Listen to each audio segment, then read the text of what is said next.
Deuteronomy chapter 15.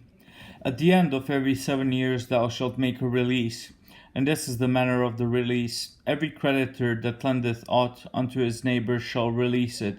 He shall not exact it of his neighbour or of his brother, because it is called the Lord's release. Or of a foreigner thou mayest exact it again, but that which is thine with thy brother thine hand shall release, save when there shall be no poor among you.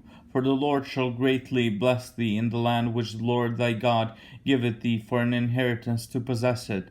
Only if thou carefully hearken unto the voice of the Lord thy God, to observe to do all these commandments which I command thee this day. For the Lord thy God blessed thee, as he promised thee, and thou shalt lend unto many nations, but thou shalt not borrow, and thou shalt reign over many nations, but they shall not reign over thee. If there be among you a poor man of one of thy brethren within any of thy gates in thy land which the Lord thy God giveth thee, thou shalt not harden thine heart, nor shut thine hand from thy poor brother, but thou shalt open thine hand wide unto him, and shalt surely lend him sufficient for his need in that which he wanteth. Beware that there be not a thought in thy wicked heart, saying, The 7th year, the year of release, is at hand, and thine eye be evil against thy poor brother, and thou givest him not, and he cry unto the Lord against thee, and it be sin unto thee.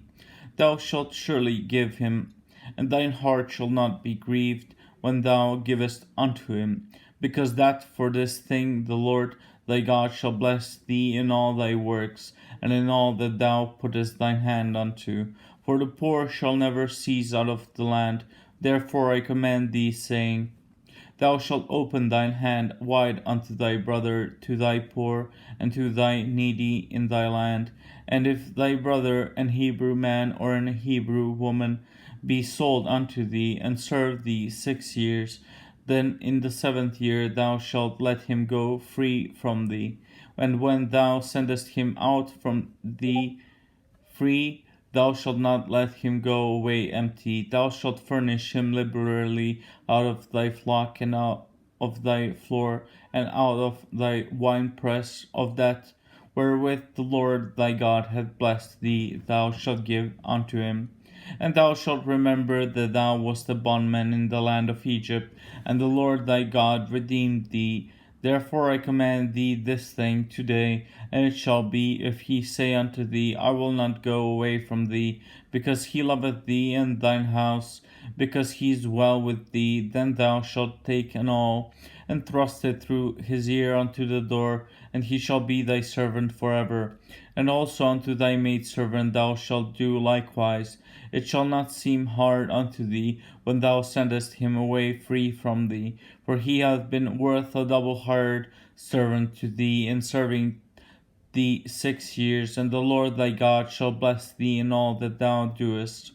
All the firstling males that come of thy herd and of thy flock thou shalt sanctify unto the Lord thy God. Thou shalt do no work with the firstling of thy bullock, nor share the firstling of thy sheep. Thou shalt eat it before the Lord thy God year by year in the place which the Lord shall choose, thou and thy household. And if there be any blemish therein, as if it be lame or blind, or have any ill blemish, thou shalt not sacrifice it unto the Lord thy God. Thou shalt eat it within thy gates. The unclean and the clean person shall eat it alike, as the roebuck and as the hart. Only thou shalt not eat the blood thereof. Thou shalt pour it upon the ground as water.